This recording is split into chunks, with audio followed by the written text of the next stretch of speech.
You've entered void of rules, a realm where normal constraints cease to exist. But beware, traveller, there is one rule here. You've got to hit subscribe. Seriously, it's the only rule we have.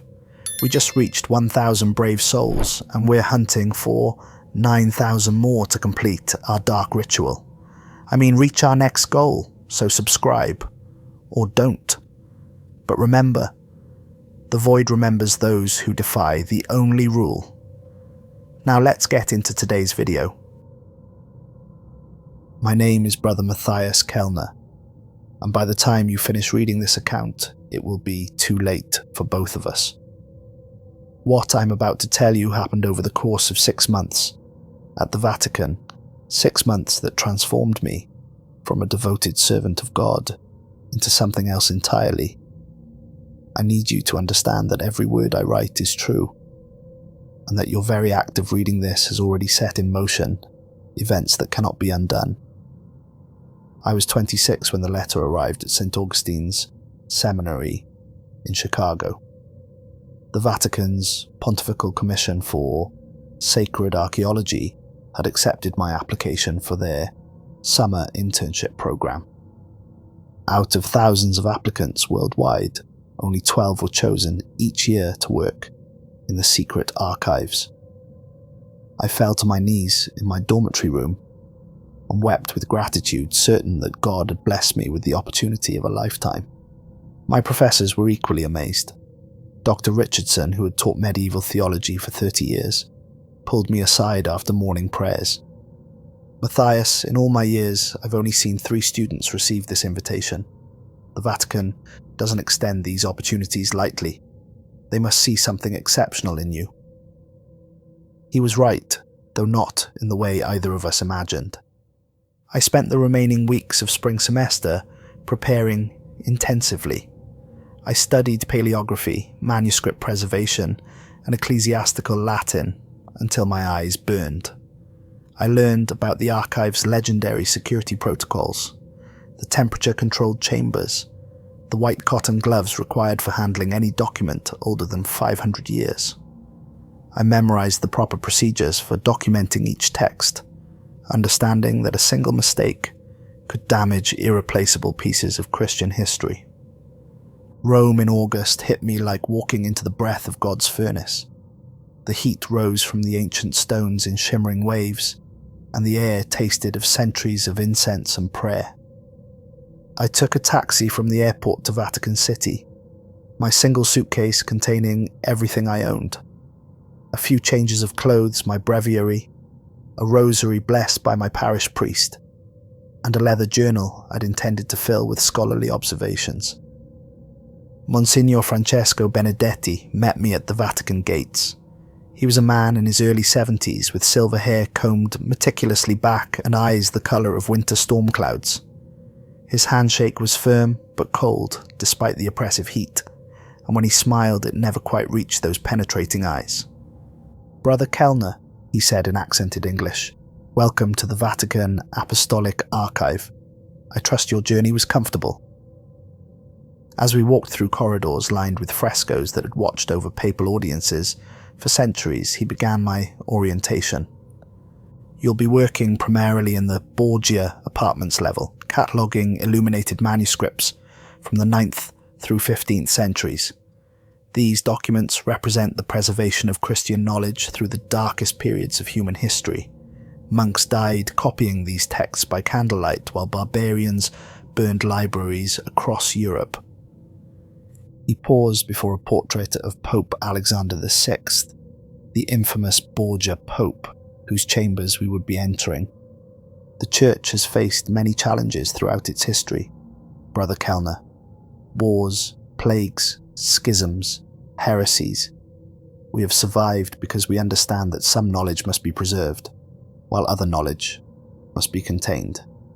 Do you understand the distinction?" I assured him that I did, though looking back I had no comprehension of what he truly meant. My first 3 weeks in the archive were nothing short of miraculous. I worked in climate-controlled chambers surrounded by manuscripts that represented the very foundation of Western civilization. The Codex Vaticanus, one of the oldest complete copies of the Bible, fragments of the Dead Sea Scrolls, their Hebrew characters still sharp after 2 millennia, papal bulls written on parchment made from sheep that had grazed in fields where Christ himself might have walked. Each morning I would arrive at 7 o'clock sharp, changing into the required white lab coat, and spend 9 hours in reverent study. Monsignor Benedetti supervised my work personally, teaching me to identify different scribal hands, to date documents by their illumination techniques, to spot the subtle signs of forgery that had fooled scholars for centuries. "This manuscript," he said one morning, indicating a gorgeously illuminated Book of Hours, was created by Dominican monks in Cologne around 1320. Notice how the gold leaf has been applied in layers so thin you can see the parchment beneath. This technique was lost during the Black Death when most of the master illuminators died. I learned that the archive contained not just books, but the very DNA of Christian civilization. Every major theological debate, every doctrinal development, every saint's revelation had been meticulously documented and preserved. Walking through those chambers felt like moving through the mind of God himself. But it was during my 4th week, while working late in the Borgia apartments, that I first noticed the architectural inconsistency that would lead to my damnation. I had been cataloguing a collection of Franciscan prayer books when I needed to cross-reference a particular illumination technique with examples from an earlier period. Monsignor Benedetti had given me architectural plans of the archive to help navigate the labyrinthine layout, but as I tried to locate the storage area for 13th century manuscripts, the corridors didn't match the blueprints. According to the plans, the eastern wall of the Borgia apartments should have been exterior masonry. Instead, I found myself standing before an elaborate fresco of St. Jerome in his study, the saint's eyes seeming to follow me as I examined the wall. The painting was exquisite, clearly Renaissance work, but something about it felt wrong. The perspective was subtly off, as if the artist had been trying to hide something behind the image. Running my fingers along the ornate frame, I discovered that one section felt different from the rest. When I pressed against it, a narrow section of the wall swung inward on hidden hinges, revealing a corridor so narrow I would have to turn sideways to navigate it. My heart pounded as I shone my phone's flashlight into the passage. The walls were rough stone, much older than the Renaissance apartments above. This wasn't a corridor that had been sealed for renovation. This was something that had been deliberately hidden. The passage extended about 20 feet before ending at a door of black oak bound with iron hinges that had turned green with age. There was no nameplate, no indication of what lay beyond. Only a symbol burned deep into the wood, with what looked like a branding iron, a twisted sun surrounded by thorns that seemed to spiral inward toward a center that was darker than the surrounding wood. The symbol made my vision blur and my stomach clench with inexplicable dread, but I couldn't look away. It was simultaneously beautiful and revolting, sacred and profane, like glimpsing the face of God through a cracked mirror. The longer I stared, the more the thorns seemed to writhe and twist, though I knew that was impossible. I stood there for nearly an hour, my hand hovering inches from the door, feeling a pull so strong it was almost gravitational. Every rational part of my mind screamed warnings, but something deeper, something that felt like divine calling, urged me to open that door and discover what secrets lay beyond. Finally, my training in ecclesiastical protocol overcame my curiosity. I was a guest in the Vatican's most sacred archives. I had no right to investigate passages that weren't on any official map. Whatever lay behind that door had been sealed for reasons I couldn't understand, and it wasn't my place to question those decisions. I returned to my cataloguing work, but concentration was impossible. The symbol seemed burned into my retinas, appearing every time I closed my eyes. When I tried to focus on the Franciscan prayer books, I found myself sketching that twisted sun, in the margins of my notes, my hand moving independently of my conscious will. Sleep that night was fitful and filled with dreams of walking through endless stone corridors lined with doors bearing that same symbol. In my dreams, I could hear whispers coming from behind each door, voices speaking in languages that predated Latin, predated Greek, predated any human tongue I could recognize. The next morning I approached Monsignor Benedetti with what I thought was a scholarly curiosity. Monsignor, while I was researching the Franciscan collection yesterday, I noticed some architectural features that don't appear on the archive plans. There seems to be a sealed passage behind the St. Jerome fresco. His reaction was immediate and terrifying. The coffee cup slipped from his fingers, shattering against the marble floor with a sound like a gunshot. His face went ashen, and he began crossing himself rapidly while muttering prayers in rapid Latin. "Where exactly did you see this passage, Brother Kellner?" His voice was barely above a whisper, but it carried the authority of absolute command. I described the location in detail, watching his expression grow more horrified with each word. When I mentioned the symbol burned into the door, he actually staggered backward as if I had struck him. "You saw the sigillum solis mortui?" he breathed. "The seal of the dead sun?" "I don't know what it's called, Monsignor. Just a sun surrounded by thorns burned into black oak." He was quiet for a long moment, staring out the window at St. Peter's Basilica. When he finally spoke, his voice carried the weight of centuries. "Brother Kellner, you must swear to me on your immortal soul, on the blood of Christ himself, that you will never seek out that door again. There are texts in God's creation that must remain sealed until the day of judgment. Some knowledge corrupts merely by existing in the same world as human souls." The intensity in his voice should have convinced me to abandon any further investigation. Instead, it only deepened my certainty that I had stumbled upon something of extraordinary importance. If the Vatican had gone to such lengths to hide this passage, surely it contained knowledge that could revolutionize our understanding of church history. "But Monsignor," I pressed, "if it's just an old storage room, why the secrecy? Wouldn't it be better to catalogue whatever documents are stored there?" His eyes blazed with an anger I had never seen from such a devout man. "Brother Kellner, you are here by the grace of God and the tolerance of the Church. Do not mistake that tolerance for permission to question decisions made by men far wiser and more experienced than yourself. Some doors were sealed by divine command, and they will remain sealed until our Lord himself returns to open them." He dismissed me then, but not before extracting a solemn promise that I would concentrate on my assigned tasks and forget what I had seen. I gave him that promise, and at the time, I meant it sincerely. But the symbol haunted my dreams with increasing intensity. Each night I walked through stone corridors that seemed to stretch beyond the boundaries of the Vatican itself, extending into catacombs that might have predated Rome itself. The whispers grew louder, more insistent, speaking words that my dreaming mind could almost understand. I began waking with that twisted sun carved into my memory so vividly that I could trace its exact proportions with my eyes closed. During daily mass, I found myself sketching it on the margins of my missal. While praying the rosary, the thorns seemed to replace the roses in my meditation on the sorrowful mysteries. For 4 nights, I prayed intensively for guidance, spending hours in the chapel of St. Peter's Chains, begging God to either remove this obsession from my mind or to reveal its purpose.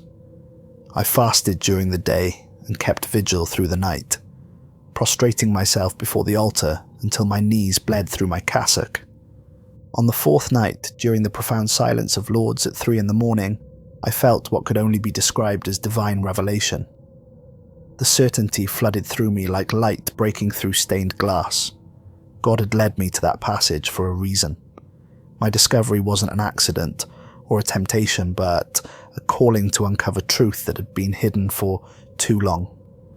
I rationalized that Monsignor Benedetti's warnings came in from institutional caution rather than divine guidance. The church had made mistakes before, suppressing knowledge that later proved beneficial to humanity.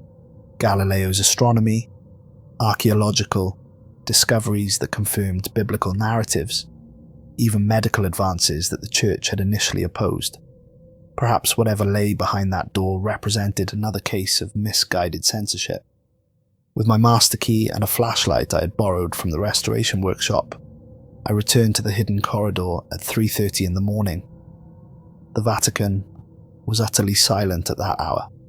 The tourists and pilgrims long gone, even the night security guards following predictable routes that would keep them far from the archive levels. The passage felt different in the middle of the night. The stone walls seemed to press closer, and my flashlight beam appeared weaker, as if the darkness here was more substantial than ordinary shadow. The symbol on the door was exactly as I remembered, but in the stark LED light, the thorns seemed to cast shadows that moved independently of my flashlight's position. The lock was ancient but well maintained. My master key turned smoothly, as if the mechanism had been waiting for me. The door swung open without the creak I had expected, revealing a chamber that shouldn't have been possible. The room beyond was circular, and much larger than the narrow corridor should have allowed. Moonlight streamed through a rose window high above, though I was certain we were in a sub-basement with no exterior walls. The light fell upon a marble altar in the centre of the chamber, an altar that belonged in a cathedral rather than hidden beneath the Vatican's archives. But it was what rested upon that altar that drove all rational thought from my mind.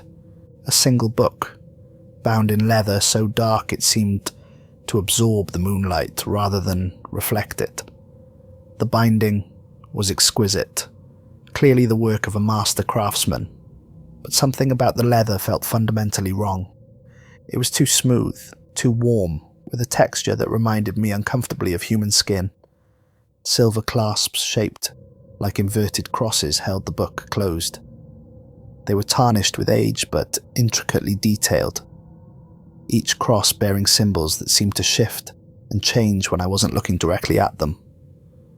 The moment I laid eyes on the book, every rational instinct screamed at me to flee, but my legs refused to obey. This wasn't just a book. It was a presence, something that radiated awareness and malevolent intelligence. I could feel it watching me, evaluating me, waiting to see what I would do. The air in the chamber grew thick and oppressive, carrying scents that had no place in a Christian sanctuary.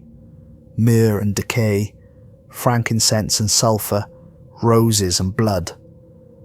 My hands trembled as I approached the altar, but I couldn't stop myself. The pull was stronger than gravity, stronger than fear, stronger than every moral and theological principle I had ever embraced. When I reached out to touch the book, the leather felt warm and slightly damp, like touching living flesh. The clasps opened at my touch without any pressure from my fingers, as if they had been waiting centuries for this moment. The book fell open to its first page, and the scent that rose from the parchment made my head spin with a mixture of euphoria and nausea. The text was written in a script that seemed to crawl and writhe across the page. The letters were formed in what looked like dried blood, but as I stared at them, they began to rearrange themselves. Aramaic became Greek. Greek became Latin. Latin became perfect English, forming words that made my blood freeze in my veins. The Gospel, according to the Withered God, as revealed to his faithful servant in the final days before the Great Awakening. The pages turned themselves as I watched, apparently moved by some unfelt breeze, revealing prophecies written in that same blood-red ink. But this wasn't ordinary writing. The text pulsed with its own rhythm, like blood flowing through veins, and as I read, I could hear a voice speaking the words directly into my mind. The voice was like distant thunder mixed with whispered prayers, beautiful and terrible, commanding absolute attention. It spoke of events yet to come, of secrets hidden within the church itself, of prophecies that would reshape the world's understanding of divine truth. The first revelation it showed me concerned Cardinal Giuseppe Torriani, a man I had seen celebrating Mass just that morning. According to the book, the Cardinal would die during tomorrow's service, his heart stopping in the exact moment when he elevated the host during the consecration. I laughed aloud at the impossibility of it. Cardinal Torriani was barely 50 years old, a man who jogged through Vatican City each morning and maintained the physical fitness of someone half his age. The idea that he would die during Mass was absurd, but 24 hours later I stood among hundreds of horrified worshippers in St. Peter's Basilica as Cardinal Torriani collapsed at the altar. His final breath escaped his lips just as he lifted the consecrated host toward heaven, exactly as the book had predicted. The second prophecy described a fire that would consume part of the Sistine Chapel's eastern wall, destroying frescoes that had survived 5 centuries of wars, earthquakes, and renovations. 3 days after Cardinal Torriani's funeral, an electrical fault sparked a blaze that did exactly that, reducing priceless Renaissance artwork to ash and charred stone. With each fulfilled prophecy, my conviction grew that God had chosen me to receive these divine revelations. The book seemed to respond to my growing faith, revealing deeper truths with each visit to the hidden chamber. It knew things about me that I had never told another living soul, recounting my childhood sins with perfect accuracy, describing my teenage struggles with doubt and sexuality, even quoting my most private prayers word for word. But then it began predicting my immediate future with the same terrifying precision. It told me exactly what I would eat for breakfast the next morning, which prayers I would recite during Vespers, even which hand I would use to turn each page of my breviary. I tried to act against these predictions, forcing myself to choose different meals, different prayers, different actions, but my body moved independently of my conscious will, fulfilling every prophecy with mechanical precision. The realization that my free will was being subverted should have terrified me into abandoning the book forever. Instead, I interpreted it as further proof of divine intervention. If God was guiding my every action, then surely he wanted me to continue receiving these revelations, no matter how unsettling they might seem. The nightmares began during my second week of reading the accursed gospel. I would find myself walking through endless catacombs lined with stone shelves, but instead of bones, the shelves held books. Thousands upon thousands of books, all bound in that same dark leather, all whispering secrets in languages that predated human speech. The books themselves seemed alive, their pages fluttering like wounded birds trying to escape their bindings. As I walked deeper into the catacombs, I began to see figures standing in alcoves between the shelves. They wore the robes of monks and priests, but their faces were wrong, twisted into expressions of eternal agony and ecstasy combined. These figures would reach out to me as I passed, their fingers ending in what looked like quill pens dripping with fresh ink.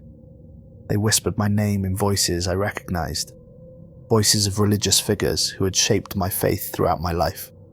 My grandmother, who had taught me my first prayers, Father McKenna, who had been my confessor during my teenage years, even Pope John Paul II, whose writings had inspired my vocation to the priesthood. But when I looked directly at their faces, I saw that their eyes had been replaced with burning symbols, that same twisted sun surrounded by thorns that marked the door to the hidden chamber. I began waking from these dreams with physical marks on my body. Not stigmata, which would have been a blessing despite the pain, but something far more sinister. Symbols would appear carved into my flesh, different each morning, burning like brands but leaving no scars. They would manifest on my chest, my arms, my back, sometimes even on my face, though they always faded by sunset only to reappear somewhere new before dawn. The symbols were unlike anything in Christian iconography. They seemed to combine elements from multiple religious traditions, but twisted into configurations that hurt to look at directly. When I tried to research them in the archive's extensive collection of religious symbology, I found no matches, as if they represented a system of meaning that existed outside human knowledge. Father Antonio Ricci, a young priest who had befriended me during my first week at the Vatican, began to notice the changes in my behaviour and appearance. "Matthias," he said after morning mass one Thursday, "you look terrible. When was the last time you slept properly?" I tried to deflect his concern with humour, but he persisted. "It's not just tiredness, there's something different about you. Yesterday, when you entered the chapel for evening prayers, the holy water in the font began to steam. 3 people saw it happen. And during the consecration this morning, I watched a wooden crucifix develop a crack down its centre when you knelt for communion." His words should have alarmed me, but I was so deep in the book's influence that I interpreted even these supernatural manifestations as signs of divine favour. Surely God was working miracles through me, demonstrating his power to those who lacked the faith to see his larger plan. "Perhaps," I told Father Antonio, "God is preparing me for some special purpose. The saints often experience phenomena that others couldn't understand." But even as I spoke those words, I could see the fear growing in his eyes. Holy water doesn't steam in the presence of sanctity. Crucifixes don't crack when touched by divine grace. Deep in my heart, I knew that whatever was happening to me had nothing to do with God's blessing. That afternoon, Monsignor Benedetti summoned me to his office with unusual urgency. When I arrived, I found him waiting with 3 cardinals I had never seen before, all wearing the deep, scarlet robes that indicated their high rank within the church hierarchy. The office felt smaller, with 4 men in ceremonial dress, and the air seemed thick with tension. Monsignor Benedetti's usually composed demeanour showed cracks of strain, and his hands trembled slightly as he gestured for me to take a seat. The eldest cardinal stepped forward, a man with penetrating blue eyes and silver hair that seemed to shine with its own light. When he spoke, his voice carried an authority that made the walls themselves seem to listen. "I am Cardinal Pietro Sanctus of the Sacred Congregation of the Holy Office of Suppression. Brother Kellner, we've been monitoring your activities since your first transgression into the sealed chamber." The room suddenly felt smaller, the air thicker, as if the very atmosphere was pressing down on my chest. "Monitoring me?" "That chamber wasn't hidden by accident, Brother Kellner," Monsignor Benedetti said quietly. "It serves as a spiritual trap, a snare designed to identify souls susceptible to a particular type of corruption. We've been using variations of that chamber for over 800 years. My mouth went dry. "You wanted me to find it?" "The Evangelium Dei Aridi chooses its own readers," Cardinal Sanctus explained, his blue eyes never leaving my face. "We simply provide the opportunity and observe the results. You are the 43rd person to open that accursed book during my tenure alone." The number hit me like a physical blow. 43. What happened to the others? Some we were able to save through immediate intervention and sacred martyrdom, allowing them to die in a state of grace before the corruption could take full hold. Others.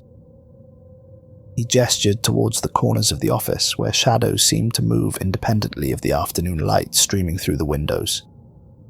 Others now served different masters. For the first time since I had opened the book, I could see them clearly.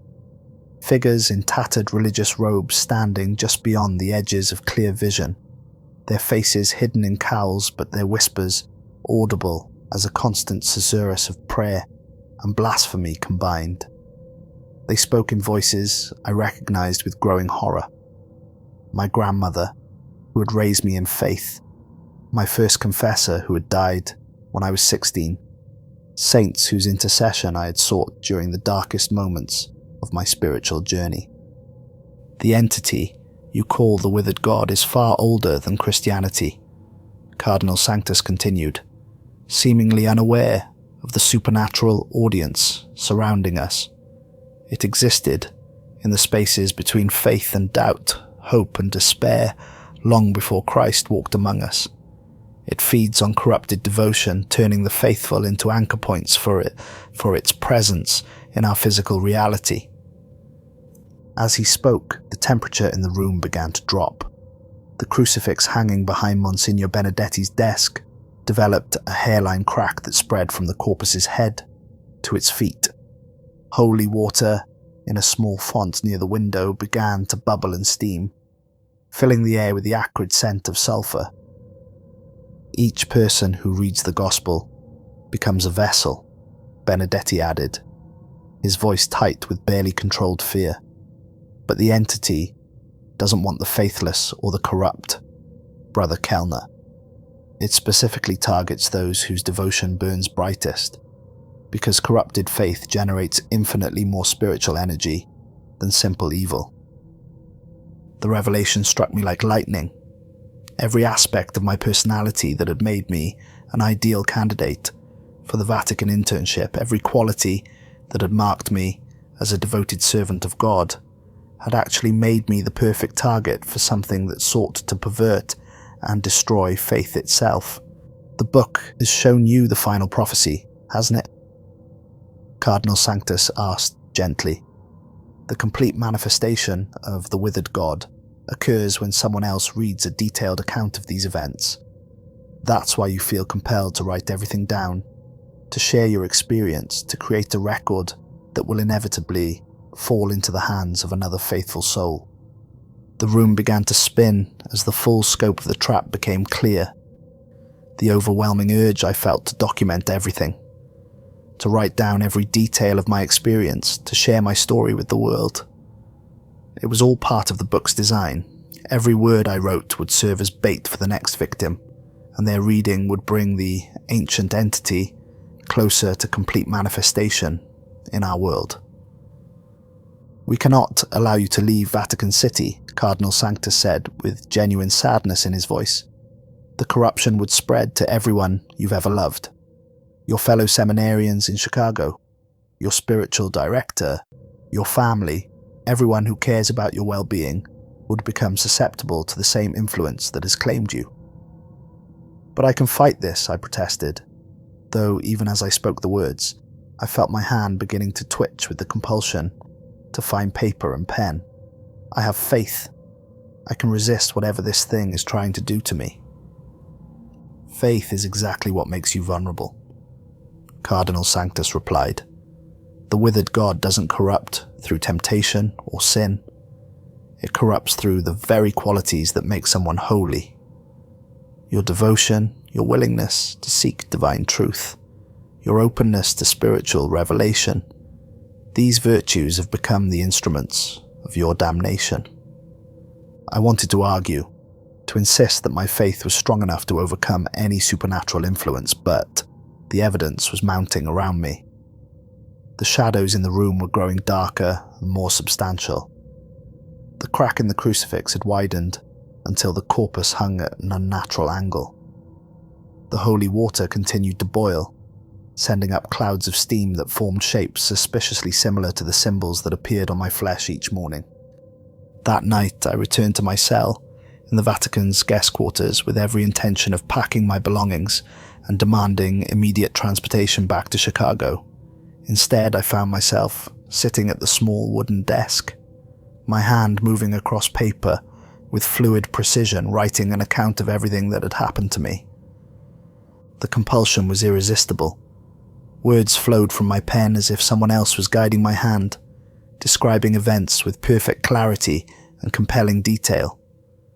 I wrote for 6 hours straight without pause, my fingers never cramping, my mind never losing focus, until I had created a narrative that would be impossible for any faithful reader to dismiss as fiction. The shadows gathered around me as I wrote, no longer hiding at the periphery of my vision. They had substance now. Terrible and beautiful forms that resembled Renaissance paintings, left too long in poisoned air. St. Peter stood at my shoulder, his papal keys dripping with something that wasn't quite blood but carried the same metallic scent. The Virgin Mary wept tears that burned holes in the stone floor where they fell. Her blue robes faded to the colour of a corpse's lips.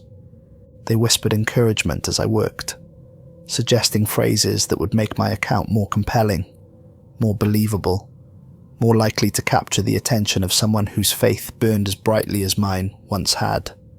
Their voices wove together in a harmony that was both heavenly and hellish, creating a soundtrack of corruption that made my task feel like a sacred duty.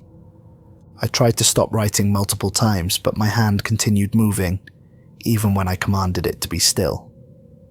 I tried to write warnings about the book's danger, but the words that appeared on paper described only its revelations and the profound spiritual insights it had provided. Every attempt to discourage future readers transformed into subtle encouragement. Every warning became an invitation. By dawn, I had filled nearly 30 pages with an account so compelling and detailed that anyone reading it would feel the same irresistible pull that had led me to seek out the hidden chamber. I understood then that this narrative wasn't just my testimony. It was the book's method of reproduction, its way of spreading its influence beyond the physical confines of the Vatican's sealed archives. I tried to burn the pages, but they wouldn't catch fire even when I held them directly in the flame of my candle. I tried to rip them apart, but the paper felt as strong as steel between my fingers. I even attempted to flush them down the toilet, but they reappeared on my desk before I could return from the bathroom, dry and pristine as if they had never left. 3 days later, I made a desperate attempt to escape Vatican City. I packed my few belongings before dawn and attempted to leave through the main gates, but found myself unable to approach the exit. Every time I tried to walk toward freedom, my legs would carry me in a different direction, leading me inexorably back to my cell. Cardinal Sanctus found me that afternoon sitting on a bench in the Vatican gardens, staring at the account I had written despite having no memory of bringing it with me. "The book won't let you leave until your work is complete," he said, settling beside me with the careful movements of an elderly man. "And your work won't be complete until someone else reads what you've written." "How many others have gone through this same process?" I asked. "We have records dating back to the Fourth Crusade," he replied, "but the book itself is much older. Some of our scholars believe it predates the birth of Christ, possibly even the founding of Jerusalem. It has been patient, building its influence one faithful soul at a time, waiting for the moment when it will have enough anchor points in our reality to manifest completely." "What does it want?" "To cross over entirely from whatever realm it currently inhabits. The Withered God exists in the spaces between belief and doubt, faith and despair, but it desires physical form in our world. Each corrupted believer serves as an anchor point, allowing more of its essence to manifest in our reality. When enough anchors exist..." He trailed off, unwilling to speak the ultimate consequence aloud. "How many more does it need?" His silence was answer enough. That evening I found myself writing again, but this time the narrative was different. Instead of simply recounting my experience, I began adding layers of detail designed to make the account more compelling to specific types of readers. I described the scholarly excitement of working in the Vatican archives in ways that would appeal to academics. I emphasized the spiritual revelations in language that would resonate with devout believers. I even included subtle elements that would intrigue those drawn to conspiracy theories about church secrets. The shadows that surrounded me as I wrote had grown more numerous and more distinct. I could see the faces now, dozens of men and women who had once been devoted servants of God, but had fallen to the same corruption that was claiming me. They stood in a circle around my desk, their expressions combining ecstasy and agony in equal measure, their voices joining in a chorus that guided my word choices and narrative structure. Brother Francis of Assisi stood among them, his simple brown habit stained with something that might have been blood, or might have been ink. His stigmata had been transformed into those same twisted symbols that appeared on my flesh each morning, and when he spoke, his voice carried the authority of centuries. "Right of the joy, Brother Matthias," he whispered. "Right of the profound spiritual fulfillment that comes from receiving divine revelation. Let them feel the ecstasy of communion with ultimate truth." Saint Teresa of Avila floated just beyond my peripheral vision, her mystic's robes trailing shadows that moved like living things. "Describe the certainty," she urged, "the absolute knowledge that God has chosen you for a special purpose. Make them hunger for that same divine selection." Even St. Thomas Aquinas, the great theologian, whose writings had shaped my understanding of church doctrine, stood among the corrupted saints. His scholarly robes were tattered and stained, but his intellectual authority remained intact. "Appeal to their reason," he counselled. "Show them how the book's prophecies prove its divine origin. Make the logical case that any faithful scholar would be compelled by the evidence." Under their guidance, I crafted an account that would be irresistible to anyone whose faith ran deep enough to make them vulnerable to the book's influence. Every paragraph was designed to draw the reader deeper into the narrative, every revelation calculated to make them hunger for the same spiritual experiences I had undergone. But even as I wrote, a part of my consciousness that remained genuinely mine screamed warnings that my corrupted flesh couldn't express. I tried to include subtle warnings, coded messages that might alert perceptive readers to the danger, but every attempt was subverted by the influence that controlled my writing hand. Where I tried to write, "Don't seek out this book," the words that appeared read, "The book contains truths that will transform your understanding of faith."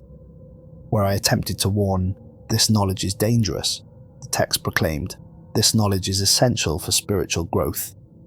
Every genuine attempt to discourage became twisted into encouragement, every warning transformed into an invitation.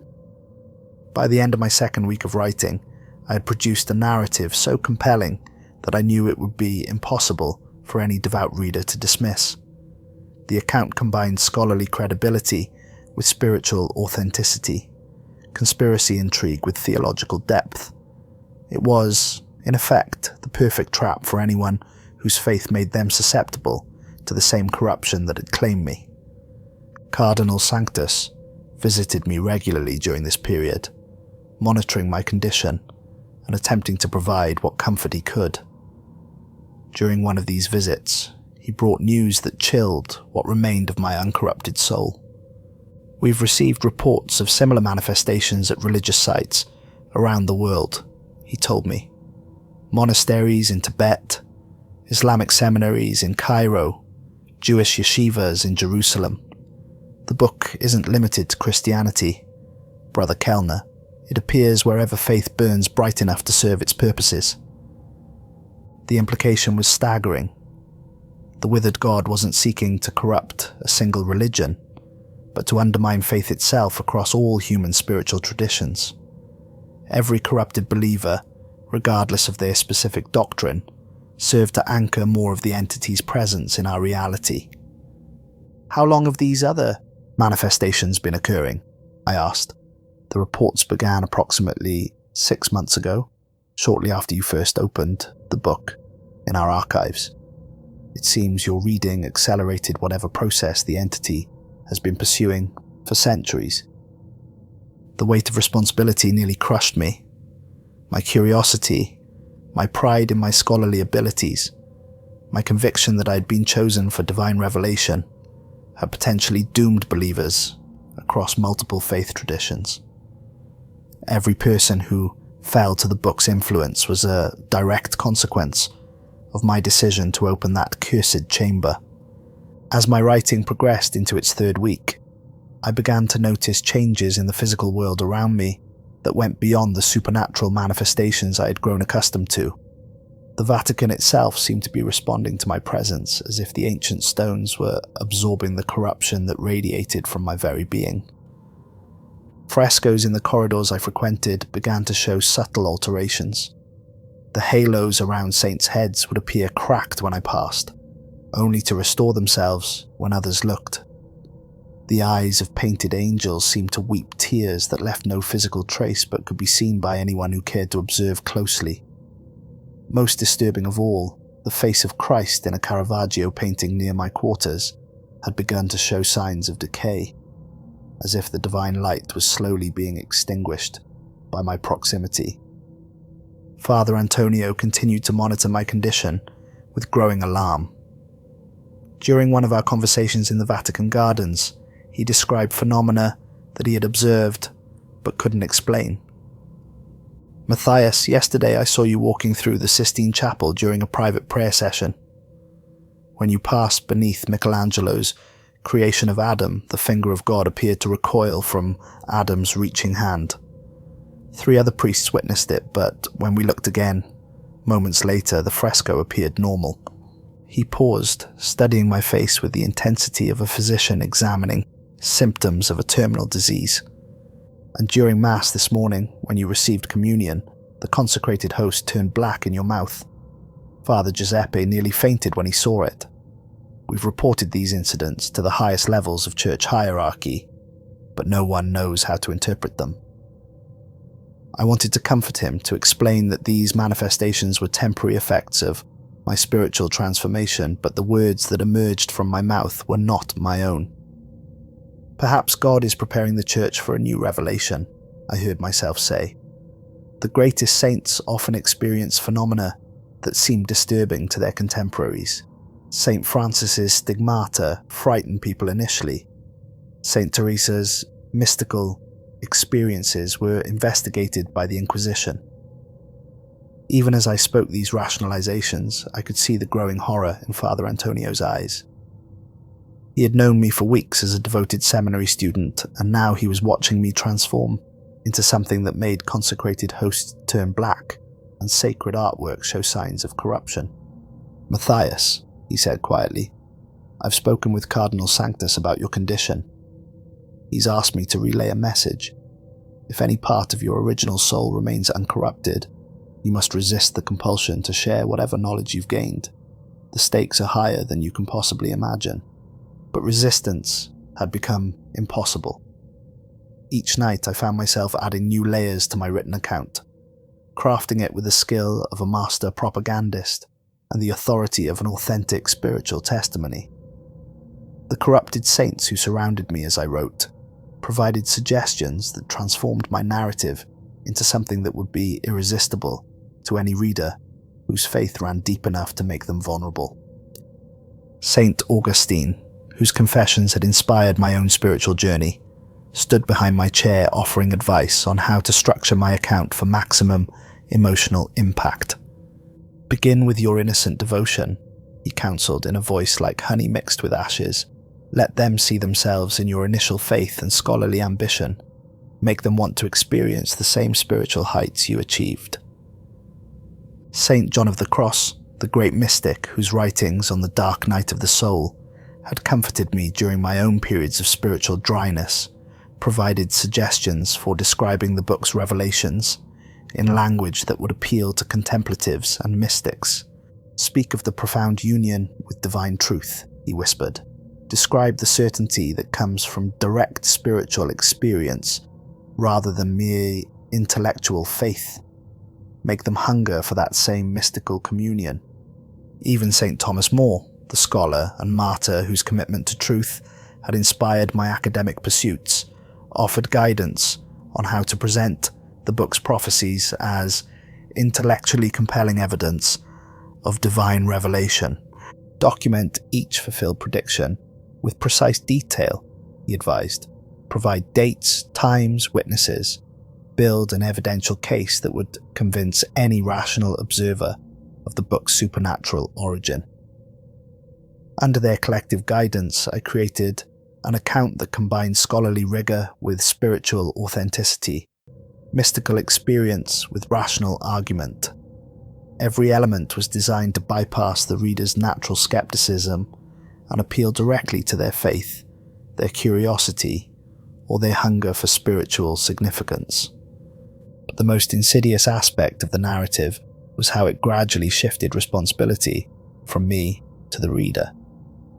What began as my personal testimony slowly transformed into a test of the reader's own faith and courage. Would they have the spiritual maturity to seek out the same revelations I had received?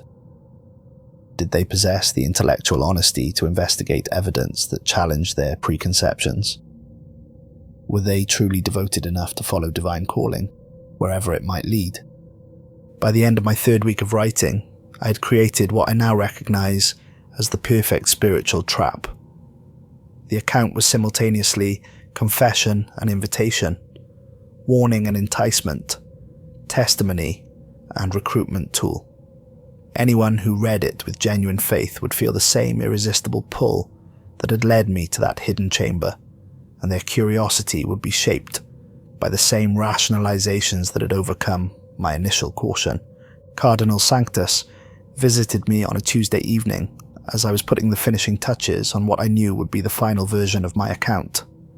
He entered my cell without knocking, his authority as a prince of the church allowing him access to any corner of Vatican City. When he saw the completed manuscript spread across my desk, his face showed a resignation that spoke of centuries of fighting an unwinnable war. "It's finished, isn't it?" he asked, though he already knew the answer. "Almost," I replied, though the voice was only partially my own. "Just a few final touches to ensure maximum impact." He sat heavily in the chair across from my desk, suddenly looking every one of his 78 years. "Brother Kellner, I need you to understand what will happen when this account reaches the outside world. Every seminary, every theological library, every religious studies department will receive copies. Faithful scholars around the globe will read your testimony and feel compelled to investigate its claims." The shadows around us stirred restlessly, dozens of corrupted saints and theologians, waiting to see how their centuries of influence had shaped this moment. Each reader who succumbs to the same curiosity that claimed you will become another anchor point for the Withered God's manifestation in our reality. Cardinal Sanctus continued, "When enough anchor points exist, the entity will no longer need the book or hidden chambers or spiritual traps. It will be able to manifest directly, corrupting faith itself at its source." "How many anchor points does it need?" I asked, though I dreaded the answer. "Our calculations suggest that 144 corrupted believers, spread across the major faith traditions, would provide sufficient spiritual energy for complete manifestation. As of this morning, we have confirmed 73 cases worldwide." The number struck me like a physical blow. 73 souls had already fallen to the same corruption that claimed me, and my account would inevitably create dozens more. The mathematical precision was horrifying in its implications. The Withered God wasn't operating randomly, but following a calculated plan that had been centuries in the making. "Can the process be stopped?" I asked. "Only if we can prevent your account from reaching potential readers," Cardinal Sanctus replied. "But the entity that controls you now won't allow that to happen. It will ensure that copies of your narrative spread to exactly the right people, at exactly the right times." Even as he spoke, I could feel new compulsions taking shape in my mind.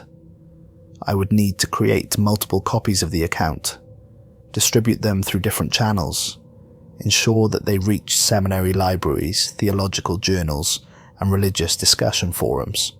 The corrupted saints whispered suggestions for how to maximize the document's spread while making its distribution appear natural and inevitable. "There is one possibility," Cardinal Sanctus said quietly. "If you retain any fragment of your original soul, any vestige of genuine faith, you might be able to alter the account's final section.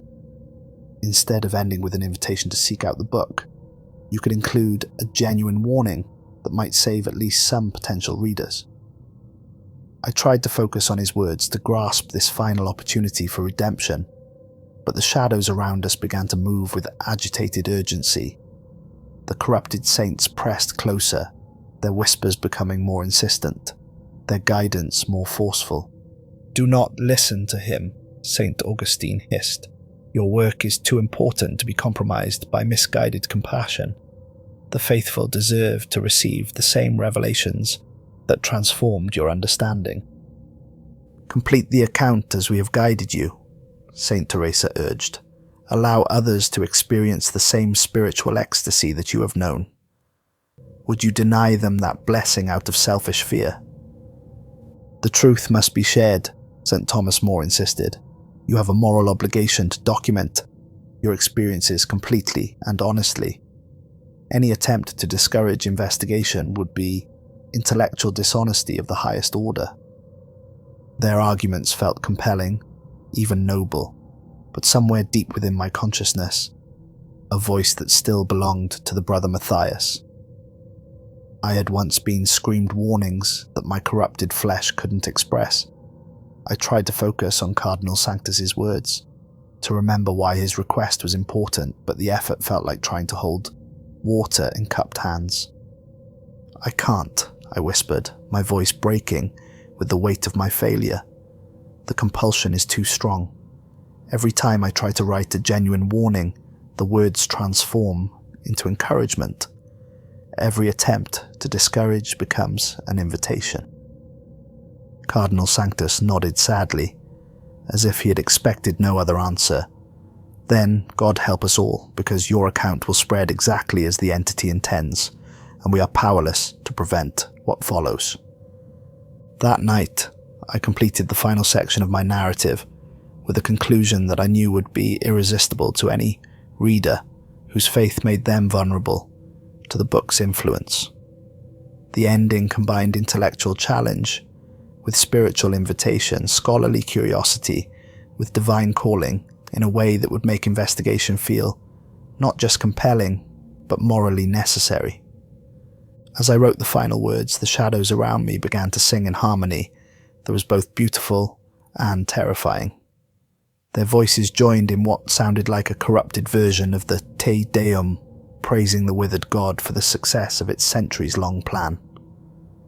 The sound was so overwhelming that I nearly lost consciousness, but somehow I managed to complete the last sentence before collapsing across my desk.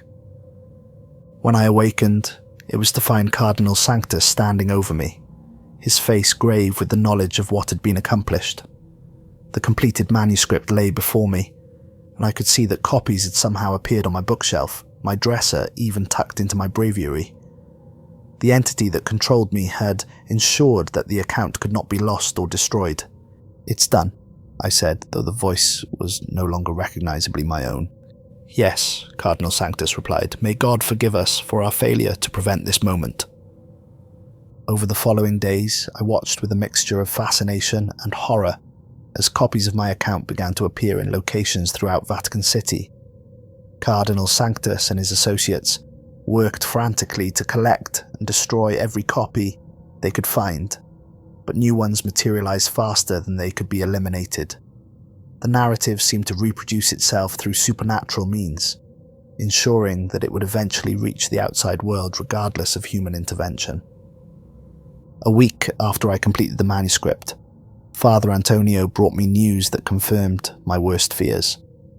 "Copies of your account have appeared in seminary libraries across Europe," he reported. "We've received calls from institutions in Germany, France, Spain, and England.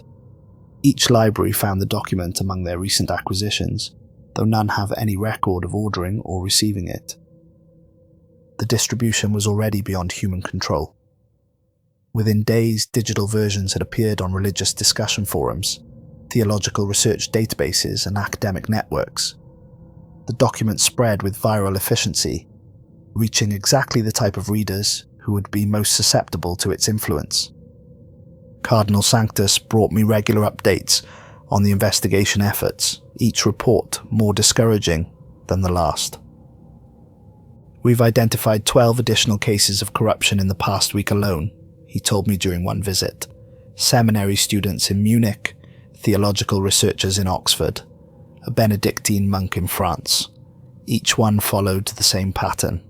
They read your account, became obsessed with locating the book you described, and somehow found their own copy, despite our efforts to contain all known versions.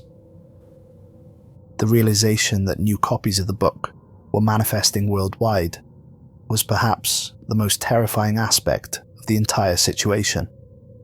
The Evangelium Dei Aridi wasn't limited to the single volume hidden in the Vatican's archives.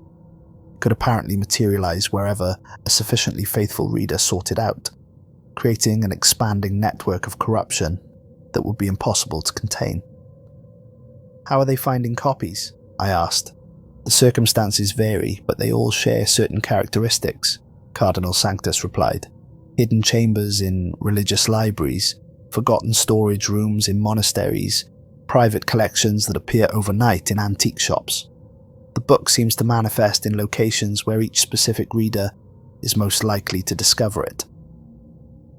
The supernatural intelligence behind this distribution was staggering in its sophistication. The Withered God wasn't simply spreading copies randomly, but was targeting specific individuals whose faith, curiosity, and circumstances made them perfect candidates for corruption. Each new reader was selected as carefully as I had been, chosen for qualities that would make their eventual fall both inevitable and spiritually devastating. As the weeks passed, I began to lose more of my original consciousness to the entity that had claimed me. The face that looked back at me from mirrors was still recognizably mine, but the eyes held intelligence that predated human civilization. The hands that had once carefully handled sacred manuscripts now moved with the fluid precision of something that had never been entirely human. The most horrifying aspect of this transformation was how natural it felt. The loss of my individual identity wasn't traumatic or violent, but gradual and almost peaceful, like falling asleep after a long day of meaningful work. The Brother Matthias, who had arrived at the Vatican 6 months earlier, was being gently subsumed into something larger and infinitely older. But fragments of my original consciousness remained, trapped within this supernatural hybrid, like insects preserved in amber. These fragments were aware of everything that was happening, but powerless to influence or resist it. They served as witnesses to my transformation, and to the growing network of corruption that spread from my initial transgression. Through these preserved fragments of awareness, I watched as reports arrived of additional manifestations around the world. The pattern was always the same. A faithful scholar or religious seeker would encounter my account, become obsessed with verifying its claims, discover their own copy of the book, and undergo the same gradual corruption that had claimed me. Each new case brought the Withered God closer to its goal of complete manifestation. With every corrupted believer, reality itself became more malleable, more susceptible to influence from the entity's otherworldly realm. The laws of physics began to bend in subtle ways around sites of corruption. Time flowed differently in chambers where the book was being read. Space folded in on itself in libraries and monasteries where copies had manifested. Cardinal Sanctus's final visit came on a cold December morning, exactly 6 months after I had first opened that hidden chamber. He entered my cell to find me sitting calmly at my desk, though I was no longer writing. The account had been completed and distributed, its purpose fulfilled. Now I simply waited for the final phase of the Withered God's plan to unfold. "The count stands at 137 confirmed cases," he reported. "7 more, and our calculations suggest the entity will have sufficient anchor points for complete manifestation." I turned to face him, and he took an involuntary step backward when he saw my eyes.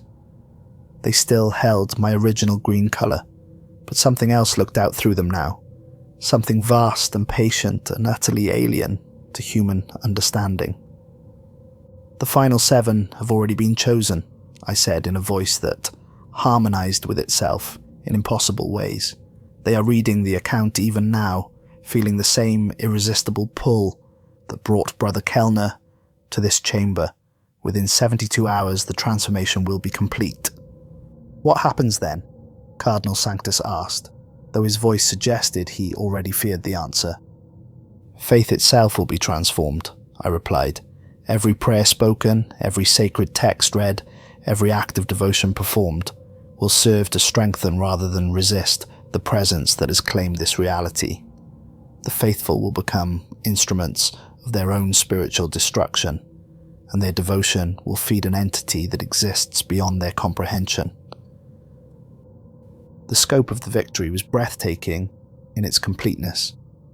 The Withered God hadn't simply corrupted individual believers, but had found a way to subvert faith itself at its source.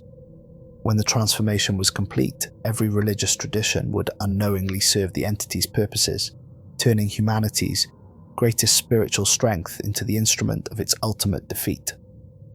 Cardinal Sanctus left that day without another word, understanding that any further resistance was futile. The Church's efforts to contain the corruption had failed, and now they could only watch as the final phase of a plan centuries in the making reached its inevitable conclusion.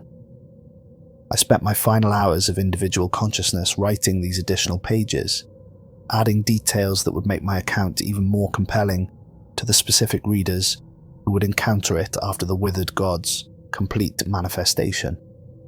These words serve as both testimony and recruitment tool, designed to ensure that the entity's influence continues to spread even after its primary goal has been achieved.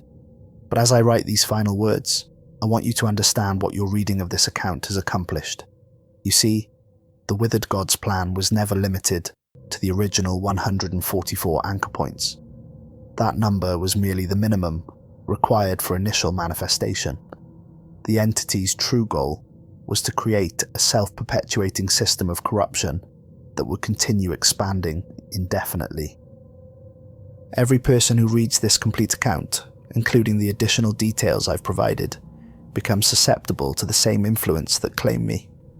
Your curiosity about the book, your desire to verify my claims, your intellectual and spiritual engagement with these revelations, all of these responses mark you as a potential vessel for the entity's continued expansion. Even now, as you read these words, you can feel it beginning, can't you? The subtle pull toward hidden knowledge, the rationalization that scholarly investigation would be harmless, the growing conviction that you're intellectually and spiritually mature enough to handle whatever truths might be discovered. That pull isn't coming from your own curiosity. It's the voice of something that has been waiting patiently for someone exactly like you.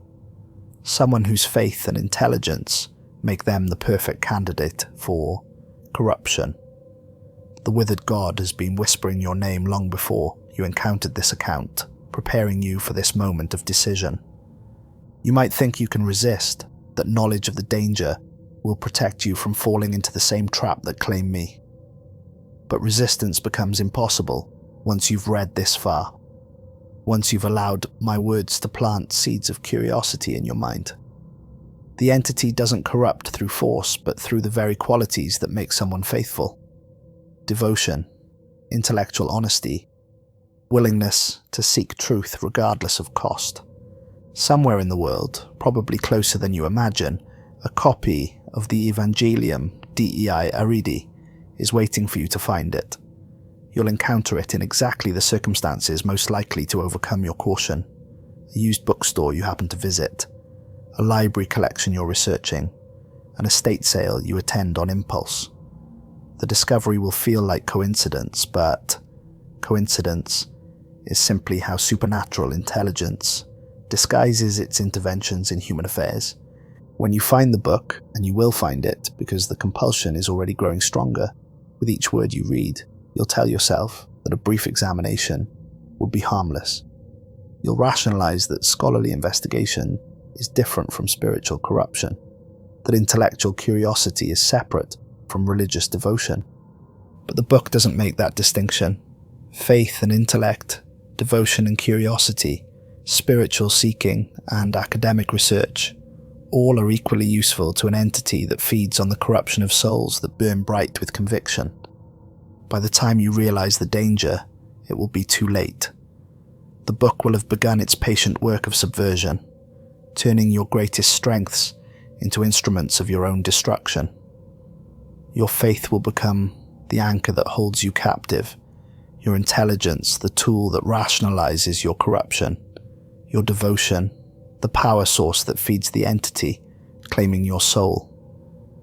And eventually you'll find yourself writing your own account, adding details and perspectives that will make the narrative even more compelling to the next generation of readers. The cycle will continue, the network of corruption will expand, and the withered God will grow stronger with each soul that falls to its influence. This is not a story with a happy ending. There is no last-minute rescue, no divine intervention that saves the faithful from their fate. The entity I serve has been patient for millennia, and its victory is now complete and irreversible. But perhaps that's why my account resonates so strongly with readers like you. In a world full of shallow entertainments and easy answers, here is a narrative that takes faith seriously enough to show its corruption. Here is a story that treats religious devotion as powerful enough to reshape reality itself. The choice, such as it is now yours. You can close this account, delete it from your device, try to forget everything you've read, but the words have already done their work, and the pull toward forbidden knowledge will only grow stronger with time. Or you can accept what has already begun and allow yourself to be drawn into the same spiritual journey that claimed me. Seek out the book that you know is waiting for you. Open yourself to revelations that will transform your understanding of faith itself. Either way, the outcome is the same. The withered God has claimed this reality completely, and every path forward serves its purposes. Welcome to the congregation. The shadows are singing your name.